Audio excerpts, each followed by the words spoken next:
Hi, Senator Scott Jensen. I represent Carver County. This is one of the most important videos I've made, and one of the hardest. Frankly, it's been a very difficult decision to make whether I even wanted to do it. Less than a week ago, I was notified by the Board of Medical Practice in Minnesota that I was being investigated because of public statements I had made. They listed two allegations. They said I've been spreading misinformation in regards to the completion of death certificates on a news program, which happened to take place on April 7th. And you could find that one. It was with Chris Berg if you wanted to. And the other allegation was that I provided reckless advice in my willingness to compare COVID-19 and the flu. When I got this letter, I was ticked. And quite frankly, I leaned into the comfort and wisdom of my family to help them, let them talk me off the cliff. But doggone it, if this can happen to me, my view is it could happen to anybody. I mean, I've been a family doc for 40 years. I work hard, I love my patients, I do house calls, I've been medical director, I've held staff positions in hospitals to help make things work better. I've been in the Senate for 4 years and I've learned a lot. I've never had anything like this happen. Shoot a mile. 5 years ago, I was named the Minnesota Family Doctor of the Year in Minnesota. And I get this because a couple people complained, and I don't get to know who those people are. I don't know if they're routinely in a political camp, if they're activists. I've gone online and looked at what it takes to complete a complaint that the Board of Medical Practice has to follow up on. It's a one-page deal. You can say what you want. You could be a huge donor for the other party, and I wouldn't get to know it. I wouldn't get to know if you live in my district. I don't get to know anything. I checked. So here I am. I've spent the better part of the last 6 days preparing a response. I understand how important the work is that the Board of Medical Practice does. I mean, physicians do screw up. Two of the big areas where physicians mess up is inappropriate sexual behavior, inappropriate self-medicating, certainly with opiates. But this is an odd position for me to be in, and I am just stunned. But I should have seen it coming, because I saw the threats on social media. I've seen them for the last 2 or 3 months. I've seen them come from physicians. I've seen them come from people in all walk of life. They didn't agree with me. They didn't like it, that I was trying to provide some context for the flu, for COVID-19. We've had some 35,000, 40,000 cases of COVID-19 in Minnesota thus far. According to the Department of Health people, that might translate into 10 times that many. And if it does translate into 10 times that many, that's 350,000 cases. But in 2018, we had more than 500,000 Minnesotans with the flu. When I say that, am I recklessly giving you advice regarding COVID-19 and the flu? Dr. Anthony Fauci has come out and compared them all the time. Dr. Mike Osterholm has. In terms of the death certificates, on April 3rd, I got an email from the Department of Health that said very clearly that we should report COVID-19 on death certificates if it is assumed to have caused or contributed. Well, that's not how we do death certificates. The official ICD-10 coding for April 1st, 2020 through September 30th, 2020, during the time frame in question, says this: if the provider documents suspected, possible, probable, or inconclusive COVID-19, do not assign U07.1, which is COVID-19 disease. It says, assign a code explaining the reason for the encounter, such as fever, or a cough, or shortness of breath. That's what the official instructions say. So I get this on April 3rd. I end up inadvertently, sort of accidentally, running it up the flagpole with Chris Berg on April 7th. And what happens? The Department of Health, a few days later, comes out with a clarification. And then a few weeks later, they come out with another clarification. And I appreciate it. Fact of the matter is, I'm proud of the Department of Health in Minnesota for saying we are not going to list non-confirmed cases as deaths in Minnesota. We are going to put an asterisk by them, and we'll follow up on those later. But that's not what Pennsylvania was doing. That's why they had to subtract 200 patients from their COVID-19 death count. Colorado did the same thing. New York went the other direction. New York said, we're having more deaths in a certain period than we normally have, so those deaths must be COVID-19. We just didn't pick them up. So never mind the testing. We're adding 3,700 to our total, and oh, well, that does increase our total by 50%. So I'm in the position where I have to explain that I wasn't spreading misinformation. And I'm not being reckless when I talk about COVID-19 and influenza both being single-stranded RNA viruses that are respiratory in nature with similar symptoms and can be spread through particulate matter and aerosol transmission.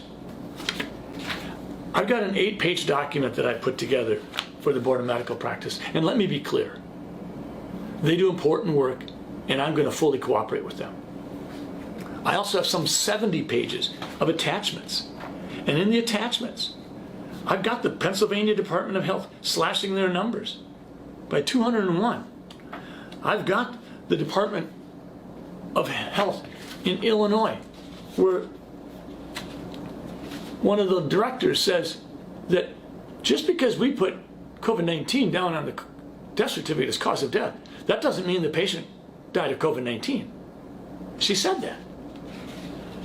Dr. Fauci, when he talks about influenza, he was the lead article in this New England Journal article, and he said this: if one assumes that the number of asymptomatic or minimally symptomatic cases for COVID-19 is several times as high as the number of reported cases, the case fatality rate may be considerably less than 1%. This suggests that the overall clinical consequences of COVID-19 may ultimately be more akin to those of a severe seasonal influenza. That was Dr. Fauci. And, oh, by the way, one of the contributing authors was Dr. Robert Redfield, the head of the CDC. Dr. Osterholm is a well-regarded epidemiologist, and he was saying this in the middle of March. He said, the flu has become a pandemic more than once and has killed millions of people. It still exists today. Unfortunately, we now have on our hands something else, but it's caused by a coronavirus, which is acting very much like influenza. Folks, do I feel targeted? Yeah, I do. Do I know who my accusers are? No, I don't get to know. Could I be disciplined by the Board of Medical Practice? Well, sure I can. There's 2 allegations they're investigating.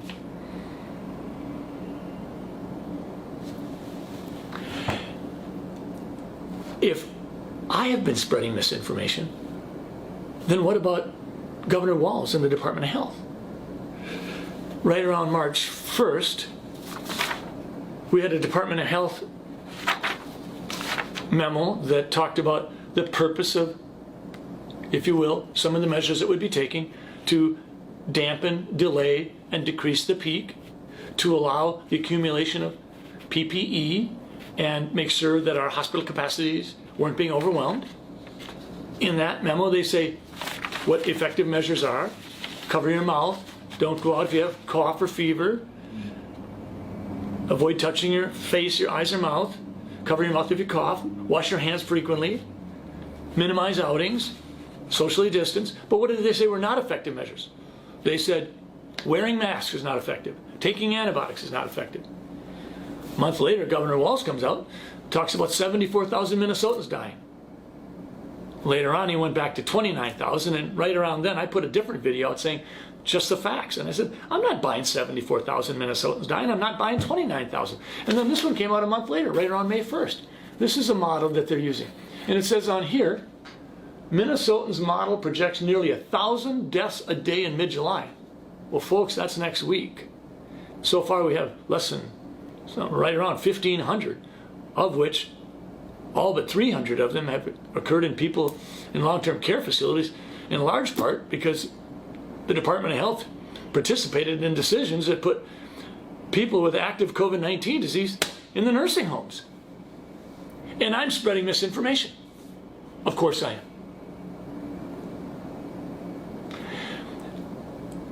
I don't know what to tell you. I just know this is wrong. We're in a bad place. My wife asked me the other day, Scott, why did 911 pull us together as Americans so much? And why is COVID-19 breaking us apart? I think physicians are part to blame. Scientists are. We've become so darn political. Physicians and scientists in the past are supposed to be above the fray. They're not. I have this odd set of hats I'm wearing because I'm the vice chair of the Health and Human Services Committee in the Senate, and I'm involved in policy discussions and involved in bills that deal with providing relief for COVID-19. And on the other hand, I've been a physician in the trenches for 35 years. So I try to connect the dots. I don't try to present myself to be something I'm not. I'm not an epidemiologist, but yes, I've taken epidemiology classes. I'm not an infectious disease doctor, but I take care of infectious disease every day. I just want to leave you with a couple of questions you could maybe ask yourself. Do we think it's okay for physicians to certify in death certificates that someone died of COVID-19, even if there was never a COVID-19 positive test obtained, even if there was never a COVID-19 test done, even if a COVID-19 test hadn't even been considered? And maybe the worst even if the family had no clue that the death certificate they received for their loved one was going to say COVID-19. What do we want to be doing there? In Minnesota, I think the Department of Health is taking care of business. Those are important questions. I'm sure there are naysayers out there that think that I'm getting exactly what I deserve. Fine.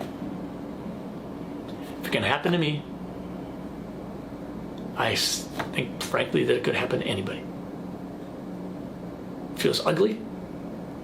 It feels like some of the people that disagree with me don't want to have a conversation. I've asked many of you to have conversations, and you've not been interested. So, reckless advice regarding comparisons between COVID-19 and the flu. Spreading misinformation because I cried foul when I received a memorandum from the Department of Health on April 3rd, which directed me to a CDC link, which says clearly that you could have a patient suffering from other medical problems, wheelchair bound, severe stroke within the preceding year or two, no COVID-19 test ever done or ordered, and when that patient dies of pneumonia, it's a COVID-19 death. I cried foul. And I'm grateful that the Department of Health, a week later, tried to clarify things, and a month later clarified it further. But I'll say it again. The official people who write the coding Bible in this country said, if the provider documents suspected, possible, probable, or inconclusive, do not assign COVID-19. Thanks for listening. We better all stay engaged. Thank you.